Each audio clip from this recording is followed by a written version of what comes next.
Good morning students. तो आज हम अपना बीएससी बीएड फर्स्ट ईयर का नया टॉपिक स्टार्ट करेंगे जो कि है आनुवंशिकी या फिर इसको जेनेटिक्स भी बोलते हैं। तो देखो सबसे पहले पढ़ते हैं कि आनुवंशिकी कहते किसे हैं, ठीक है, या फिर आनुवंशिकी की परिभाषा क्या है।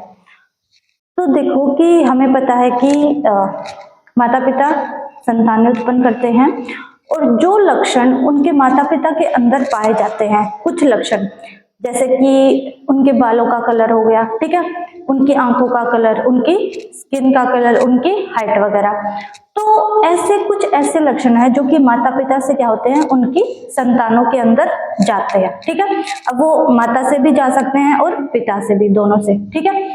तो वो जो लक्षण माता पिता से उनकी संतानों के अंदर जाते हैं उन लक्षणों को हम बोलते हैं आनुवंशिक लक्षण, ठीक है। और आनुवंशिक लक्षणों का एक पीढ़ी से दूसरी पीढ़ी के अंदर जाना, या फिर हम बोल सकते हैं कि विज्ञान की वो शाखा जिसके अंदर हम आनुवंशिक लक्षणों का, जो कि एक पीढ़ी से दूसरी पीढ़ी में या फिर माता पिता से उनकी संतानों में जाते हैं, उनका अध्ययन करना, या फिर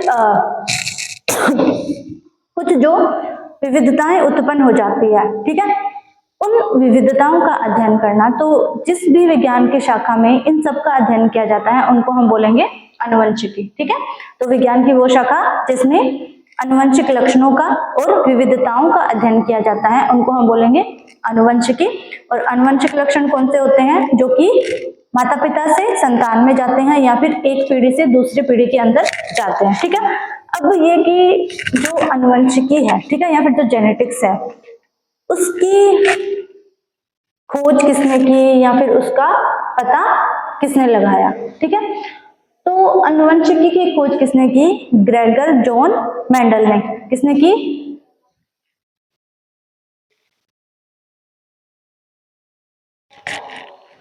आनुवंशिकी की खोज किसने की थी? ग्रेगर जॉन मेंडल ने। इसीलिए जो मेंडल है उनको हम क्या बोलते हैं? आनुवंशिकी के जनक भी बोलते हैं, ठीक है। तो आनुवंशिकी के जनक कौन है? ग्रेगर जॉन मेंडल, ठीक है। अब हम पढ़ते हैं कि मेंडल ने आनुवंशिकी की परिभाषा देने के लिए या फिर आनुवंशिकी को सिद्ध करने के लिए क्या किया, कौन कौन से प्रयोग किए और किस पे किए। तो देखो अब पढ़ते हैं मेंडल के प्रयोग। तो मेंडल ने अपने प्रयोग किस पे किए थे?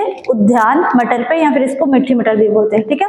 तो ध्यान रखना कि बहुत बार एग्जाम्स में क्वेश्चन आता है कि मेंडल ने अपने प्रयोग किसमें किए थे, जिसमें वो एक ऑप्शन जंगली मटर भी देते हैं, लेकिन वो सही नहीं होता है। सही क्या है? उद्यान मटर, ठीक है।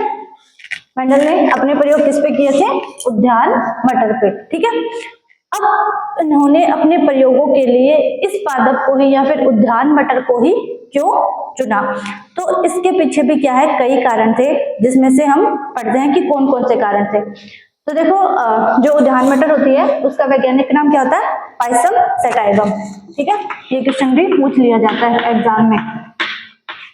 पाइसम सैटाइवम,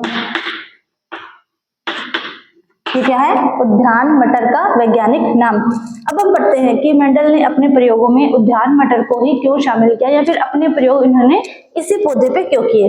तो देखो सबसे पहला कारण है वार्षिक पौधा, मतलब कि जो मटर का पौधा है वो क्या है? बहुत जल्दी तैयार हो जाता है। वार्षिक पौधा मतलब कि एक वर्ष में क्या है, इसकी कई सारी किस्में तैयार हो सकती है, जिससे क्या होता है कि इसके पौधों पे अध्ययन करना आसान था, क्योंकि ये पौधे क्या है, जल्दी जल्दी बढ़ जाते हैं और कम टाइम में क्या है, इनके पौधे बड़े होके फल दे देते हैं। और कम टाइम में ही क्या है, फिर अगर दूसरे पौधे नए पौधे उग जाते हैं तो कम टाइम में हम क्या कर सकते हैं, इनका अध्ययन अच्छे से कर सकते हैं। तो सबसे पहला एक कारण था वार्षिक पौधा, कि एक वर्ष में मटर के पौधे की 3 से 4 किस्में तैयार हो जाती है। उसके बाद में द्विलिंगी पुष्प। तो देखो जो मटर का पौधा होता है उसमें क्या होता है? द्विलिंगी पुष्प पाए जाते हैं। अब द्विलिंगी पुष्प का क्या मतलब होता है कि ऐसा पुष्प जिसमें कि नर जनांग, पुंकेसर और मादा जनांग जो अंडाशय या फिर वर्तिकाग्र है वो क्या है, एक ही पुष्प के अंदर हो। मतलब कि नर जनांग भी उसी पुष्प के अंदर पाया जाएगा और मादा जनांग भी उसी पुष्प के अंदर पाया जाएगा। ऐसे पुष्पों को हम क्या कहेंगे? द्विलिंगी, ठीक है। तो जो मटर का पौधा होता है उसके जो पुष्प होते हैं वो कैसे होते हैं? द्विलिंगी होते हैं। ये भी क्या है, एक कारण था मटर को अपने प्रयोगों में शामिल करने का। अगला है स्वपरागण। अब देखो जब द्विलिंगी पुष्प पाए जाते हैं मटर के पौधे में तो क्या होगा, नर और मादा जनांग एक ही पुष्प पे पाए जाएंगे और इनमें स्वपरागण होगा, मतलब कि वो जो पुष्प है उस पुष्प का जो मादा जनांग है वो उसी पुष्प के नर जनांगों से क्या है संयुग्मित हो जाएगा, या फिर उस पुष्प का जो वर्तिकाग्र है उस पे पुंकेसर क्या है उसी पुष्प के गिरेंगे, ठीक है, संकरण के लिए। तो जो मटर का पादप होता है उसमें स्वपरागण पाया जाता है, मतलब कि क्योंकि एक ही पुष्प पे क्या है नर और मादा जनांग दोनों पाए जा रहे हैं, इसलिए क्या होगा स्वपरागण होगा, ठीक है। किसी दूसरे पुष्प के पुंकेसरों की आवश्यकता नहीं होगी जनन करवाने के लिए, ठीक है, इसलिए जो मटर का पादप है उसमें क्या है स्वपरागण पाया जाता है। अगला होता है स्वनिषेचन, क्योंकि देखो जब मटर के पादपों में स्वनिषेचन पाया जाता है, मतलब कि उसी पौधे का या फिर उसी पुष्प का वर्तिकाग्र होता है और उसी पुष्प के क्या होते हैं पुंकेसर। पुंकेसर क्या होता है नर जनांग और वर्तिकाग्र मादा जनांग, ठीक है। तो जब एक ही पादप के नर और मादा जनांग होंगे, मतलब कि उनमें स्वनिषेचन पाया जाएगा, और जब किसी पादप में स्वनिषेचन होता है तो उसमें क्या है गुणों की शुद्धता बनी रहती है, मतलब कि उस पादप के जो गुण थे उनके गुणों में जब दूसरी पीढ़ी प्राप्त होगी तो उनमें क्या है कोई भी भिन्नता नहीं पाई जाती है, लगातार वही शुद्ध लक्षण आगे की पीढ़ियों तक चलते रहते हैं। तो एक ये भी कारण था कि मेंडल ने अपने प्रयोग उद्यान मटर पे किए। अगला है विपर्यासी लक्षण। तो देखो विपर्यासी क्या लक्षण होते हैं, एक ही लक्षण के दो रूप, ठीक है, जैसे कि तने की लंबाई हो गई, तो तने की लंबाई क्या है ज्यादा भी हो सकती है कम भी हो सकती है, मतलब कि जो पादप होगा उसकी हाइट ज्यादा भी हो सकती है, वो लंबा भी हो सकता है और बोना भी हो सकता है। तो ऐसे लक्षण क्या है मटर के पादप में बहुत सारे पाए जाते हैं, तो ऐसे लक्षणों को हम बोलेंगे विपर्यासी लक्षण, कि एक ही लक्षण के दो रूप, जैसे लंबा तना या फिर बोना तना, ठीक है, या फिर जो फूलों का कलर होता है उसमें थोड़ी चेंजेस आ जाए, जो फली उगती है वो या तो वो फूली हुई हो सकती है या फिर वो क्या है सिकुड़ी हुई हो सकती है, ठीक है। तो ऐसे लक्षणों को हम बोलेंगे विपर्यासी। तो ये कुछ कारण थे जिनके कारण मेंडल ने क्या किया, अपने जो प्रयोग है वो उद्यान मटर पे किए, ठीक है। अब हम देखते हैं कि जो मेंडल ने अपने प्रयोग किए थे उसमें मटर के पौधे के कौन कौन से लक्षणों को उन्होंने शामिल किया था। तो देखो जो मेंडल थे उन्होंने क्या है मटर के पादप के क्या है 7 विपर्यासी लक्षण लिए थे, ठीक है। अब 7 विपर्यासी लक्षण वो कौन कौन से थे, सबसे पहला था तने की लंबाई, जिसमें कि तना लंबा भी हो सकता है और बोना भी हो सकता है, ठीक है। उसके बाद में दूसरा था कि जो पुष्प मटर के पौधे पे उगते हैं उनकी स्थिति क्या है, या तो वो कक्षीय हो सकते हैं या फिर वो क्या है शीर्षस्थ, या तो वो क्या होगा मटर के पादप का जो ऊपरी पार्ट होगा, ठीक है, जो शीर्ष होगा उसके ऊपर उगेंगे, या फिर तने में जो शाखाएं निकलेगी उन शाखाओं के पास में उगेंगे वो, ठीक है। तो पहला हो गया तने की लंबाई, दूसरा हो गया पुष्प की स्थिति जो कि क्या हो सकती है या तो कक्षीय या फिर शीर्षस्थ। उसके बाद में आता है फली की आकृति, ठीक है, या तो वो फली जो मटर के पादप की फली होगी वो या तो वो फूली हुई हो सकती है, ठीक है, उसमें अच्छे से दाने हो सकते हैं, या फिर क्या है वो पिचकी हुई या फिर सिकुड़ी हुई हो सकती है, ठीक है। ये हो गया तीसरा लक्षण। उसके बाद में था जो फली का रंग, ठीक है, या तो फली का रंग क्या होगा, अगर तो वो नई फली होगी तो उसका रंग कैसा होगा हरा, और जब वो कुछ टाइम हो जाएगा जैसे अगर सूख जाती है फली तो उसका रंग कैसा हो जाता है पीला, ठीक है।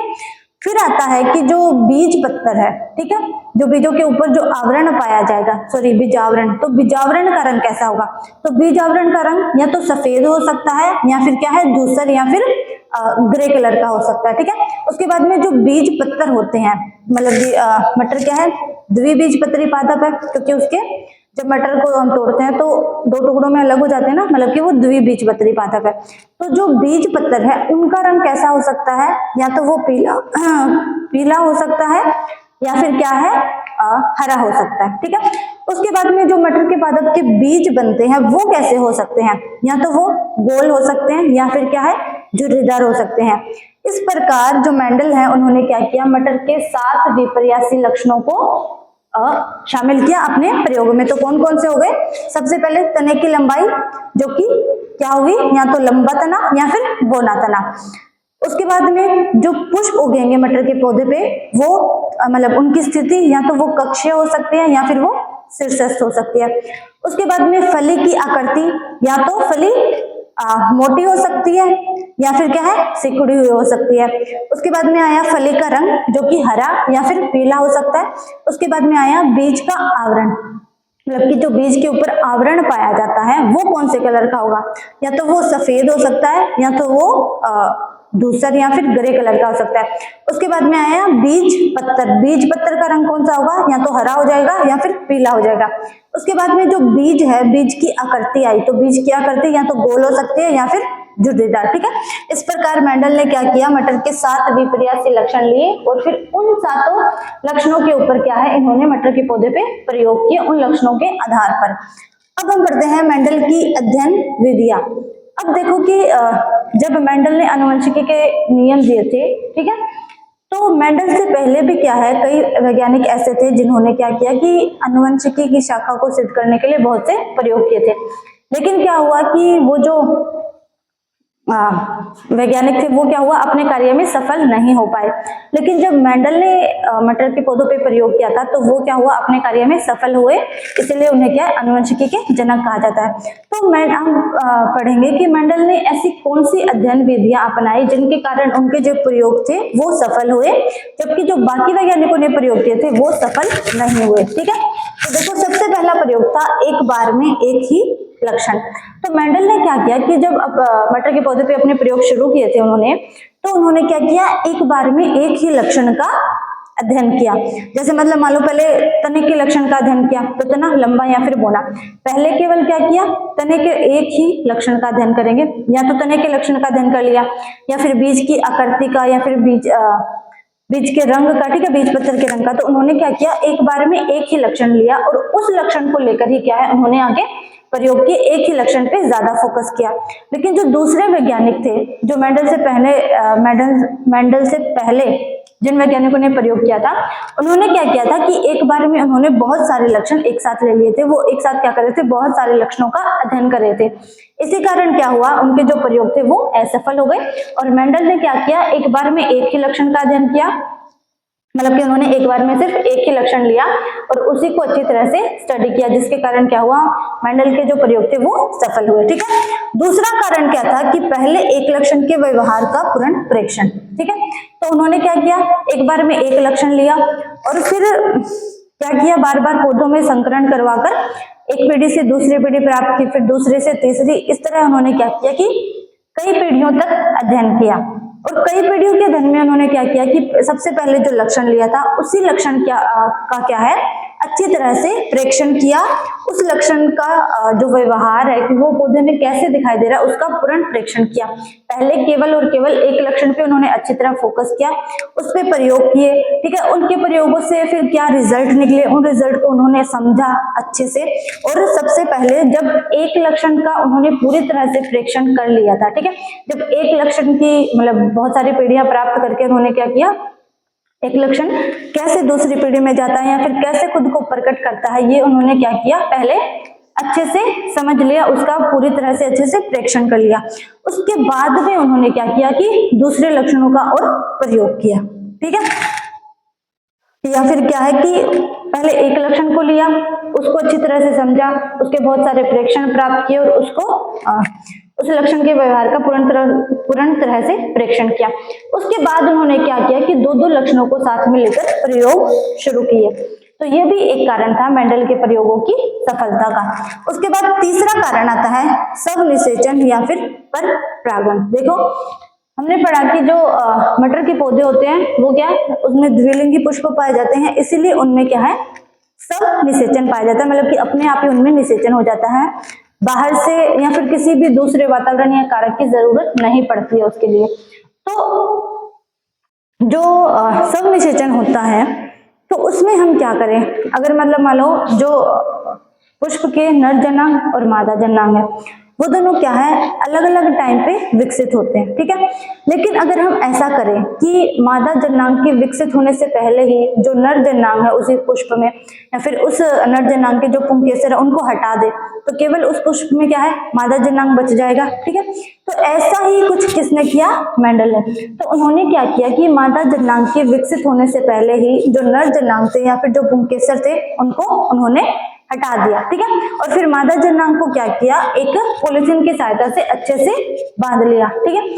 फिर उन्होंने क्या किया, किसी दूसरे पादप के परागकणों को भी लेके आए और दूसरे पादप के परागकणों को क्या है, उस पुष्प के वर्तिकाग्र पर उन्होंने छिड़क दिया उस पॉलीथीन को हटा के, जिसके कारण क्या हुआ कि मेंडल जिस दूसरे पादप से उस मतलब मटर के पौधे को विकसित करवाना चाहते थे, केवल और केवल उसी पुष्प के पुंकेसर उस पे छिड़के, उसी पुष्प के जो परागकण थे वो उस पे छिड़के गए। तो इस प्रकार इस विधि को हम क्या बोलते हैं, पर परागण। मतलब कि एक पौधा जिसमें द्विलिंगी पुष्प है, जिसमें सब निषेचन पाया जाता है, उसके केवल एक जननांग को छोड़ देना, मतलब मादा जननांग को, उसके क्या किया, नर जननांग को हटा दिया, तो उस पुष्प में क्या बचा, सिर्फ मादा जननांग बचा। और फिर जिस दूसरे पादप से हमें उसको निषेचित कराना है, उसके जो परागकण है वो उस पुष्प के मादा जननांग पे या फिर वर्तिकाग्र पर हमने छिड़क दिए। इस प्रक्रिया को क्या बोलते हैं, पर परागण, ठीक है। तो मटर के पादपों में आसानी से पर परागण करवाया जा सकता था और मेंडल ने भी यही किया। ये भी क्या था, उनके जो प्रयोग सफल हुए उसका एक कारण था। उसके बाद में है अगला कारण क्या था, लक्षणों की एक जोड़ी का चयन।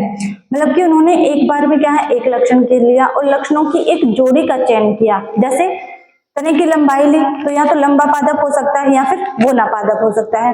और उन्होंने क्या किया कि इन पादपों को, मतलब कि पहले क्या किया, जो नर पादप था वो लंबा लिया और जो मादा पादप था वो बोना लिया, ठीक है। इनके प्रयोग की करवाए, कई पीढ़ियों तक पादप प्राप्त किए। उसके बाद में क्या किया, उन्होंने इसको रिवर्स कर दिया। मतलब कि जो मादा पादप था उसको वो क्या लिया, लंबा लिया, और जो नर पादप था वो क्या लिया, बोना लिया या फिर छोटा लिया। फिर उसको भी क्या किया कि कई पीढ़ियों तक उन्होंने अध्ययन किया। तो उन्होंने क्या किया, लक्षणों की एक जोड़ी का चयन किया जिसमें नर और मादा पादप जो थे उनकी स्थिति भी उन्होंने बदल बदल कर प्रयोग किए, ठीक है।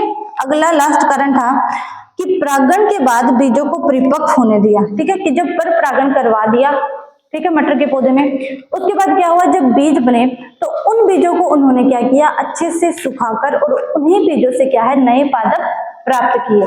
और वो जो बीज प्राप्त हुए, फिर जो नए पादप बने जब दूसरी संतति में आए, तो उन पादपों में क्या किया, स्वपरागण ही होने दिया, ठीक है। तो इसीलिए उन्होंने क्या किया, पर परागण के बाद जो बीज बने उन्हीं बीजों से नए पादप प्राप्त किए, और जब वो पादप उग गए तो उन पादपों में क्या किया, उन्होंने स्व निषेचन या फिर स्व परागण होने दिया और जो आगे संततियां प्राप्त हुई उनका अध्ययन किया, ठीक है। तो आज हमने कितना पढ़ लिया, आनुवंशिकी की परिभाषा पढ़ी, आनुवंशिकी के जनक, उसके बाद मेंडल के प्रयोग कि उन्होंने अपने प्रयोग किस पे किए, मटर के पादप पे।